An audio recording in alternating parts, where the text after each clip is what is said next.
Hello, everybody.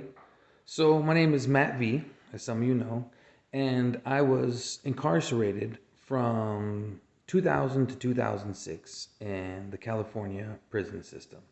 And this video is going to be about my story, in part at least. So, I've realized from along the line, seeing other people's incarceration videos and talking about it, and then thinking about the things that I went through and the things about the prison system, and that it can't all be described in one video because it ends up, you tell a story and brings up more questions. Oh, what's this? Or what does that mean? Or what happens with this? And whatever, right? So this is my basic introduction story to me being incarcerated. And then I'll make consecutive videos. Maybe you guys ask some questions. Maybe I'll think of more stuff to make videos about and so on. So I'm currently 40 years old, and this happened in the year 2000 when I was 18. I turned 18 on April 4th, 2000, and I got arrested on June 13th, 2000, I believe it was, so 2 months after I turned 18. And so the short version of the story is that I was working at a fast food place at Del Taco. It's so stupid. It's so stupid. I was working at a fast food place at Del Taco, Mexican-American fast food establishment, and I had a gun on my person, 25 semi-automatic handgun, for those who are curious. And someone came in through the drive-thru, a guy. I got into like a mild argument with him, and it continued further when he came to the drive-thru window.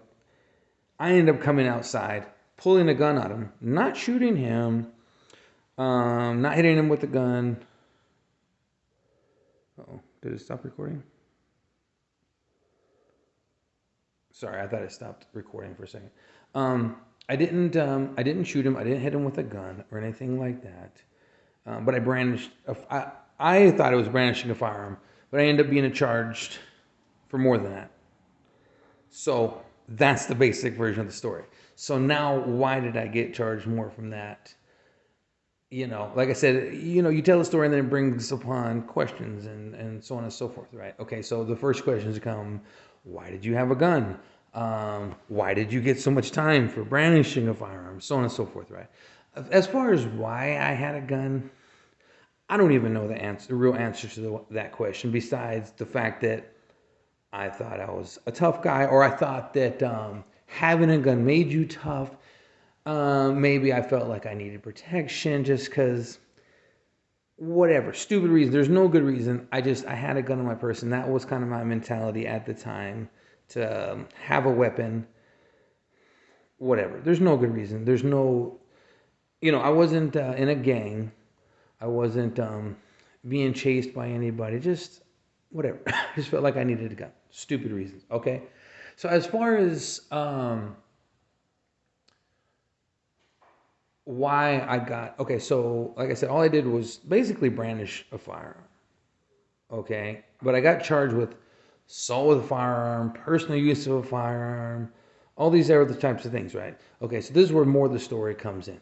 So the guy who came through, he was in a van, and he had other members of his family in the van. Only people that I was aware of was him and some woman, because I think, remember, this has been over 20 years now. I think that she started ordering first when she came, and somehow he got on and we started arguing. I forget how it went, but I remember hearing her voice at some point. So I knew there was a woman, but then him and I started arguing. And like I said, he came to the window, and that's when it escalated. And I think at some point he was like, well, why don't you come outside and do something about it, right? So I came outside. That's when, as I was walking outside, that's when I pulled the gun out of my, I think out of my pocket. This is a little 25, literally about like the size of, your hand. And he seen the gun, and he backed up, like in the drive-thru, he backed up, and then like went out backwards through the drive-thru, and they ended up calling the police, and it's a whole other thing, right? I found out later on that it was him, his wife, and there was 2 children in the back of the car. And so they attempted to try to charge me with assault on all of them. I don't know where in the heck 20 something years later, I don't know where in the heck they got this assault from. Like I said, no one even mentioned this in the court. No one ever got shot. No one ever got injured. I didn't throw the gun at him. I didn't throw bullets at him. In my mind, there was no assault. Assault in my mind was, hurting somebody, hitting somebody, etc. Okay. But this is California, first of all. And I don't know if it's still the case, but back then there was like enhancements for firearm charges. Like they're really cracking down on people with guns in those days, maybe still to this day. And so any kind of gun charge, there's this enhancement and that enhancement. So that's where all the personal use of a firearm and all this kind of stuff came from, because they're really cracking down on guns. But again, like I said, to this day, I don't know where the assault part came from. But that's what they charged me with. And that's the thing. So this is the thing, when a crime happens, is they'll try to throw all kinds of charges at you and basically like see what sticks. Like throw the worst things at you, and then they'll whittle it down. You'll be like, oh man, they're giving me, I don't remember how much, 5 charges or something like that they gave me with, having a firearm, solid firearm, all this kind of stuff, to basically scare you. Oh, you're looking at 50 years in prison or something like that. You're like, well, I don't want that. And so when they offer you a deal on that, plea bargain, they call it, then that sounds really good. They're like, well, you could face, like I said, like 50 years in prison, right? But we'll offer you this plea bargain for whatever, about 5 years or whatever it is. And then you're like, well, that sounds better than 50 years. So I'll take that. That's kind of their strategy, right? So whatever it is, the fact of what happened is I pulled a gun out on the guy. I was working at Del Taco. He came in. We got into an argument. He challenged me. I came outside. I had a gun. He panicked, took off. I ended up turning myself in later that day. I got rid of the gun. I didn't walk in the police station with a gun, but they ended up finding it anyways. And but like I said, I had all these charges. So I was looking at all these years, like I said. I don't remember how many years they were trying to throw me. Oh, you could potentially get 40 years or 50 years. Whatever. A lot, right?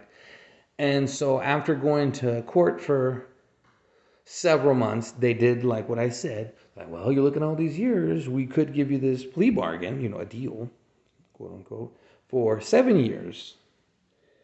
And I took that. Okay, I'll take 7 years in prison, even though, again, I didn't shoot nobody. And nowadays, it's the funny part, I guess you could say the odd part, is nowadays with all these shootings, and I mean, almost every day now there's a mass shooting, whatever. What I did seems mild, but back then there wasn't as many, like all the school shootings and store shootings as we just seen in Buffalo. And, it wasn't shootings like every 24 hours back then in 2000. It was way more rare, or even someone like pulling a gun out in public. That whole thing, things like that were rare back then. So it was more bad, I guess you could say. It seemed more bad, especially in California. Like I said, they were trying to crack down on anybody with a gun. So 7 years, right? Okay. So that's what I got.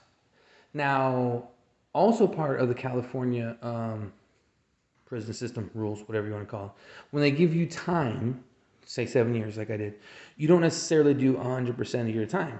If you do good while you're locked up, good behavior, as they call it, you can potentially get out sooner. And so the soonest you can get out in California with a violent crime, whether it's, firearm charges or, I don't know, any kind of like assault, beating somebody up, whatever, is you have to do at least 85% of your time. That's the lowest, that's the most, what's the word?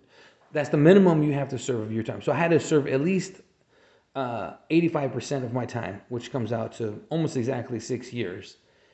And if you're good during that time, they'll let you out in 6 years. And sure enough, that happened almost exactly 6 years to the date I got out. So I got arrested June 13th, 2000, and I got out June 8th, 2006, I believe, June 8th, 2006.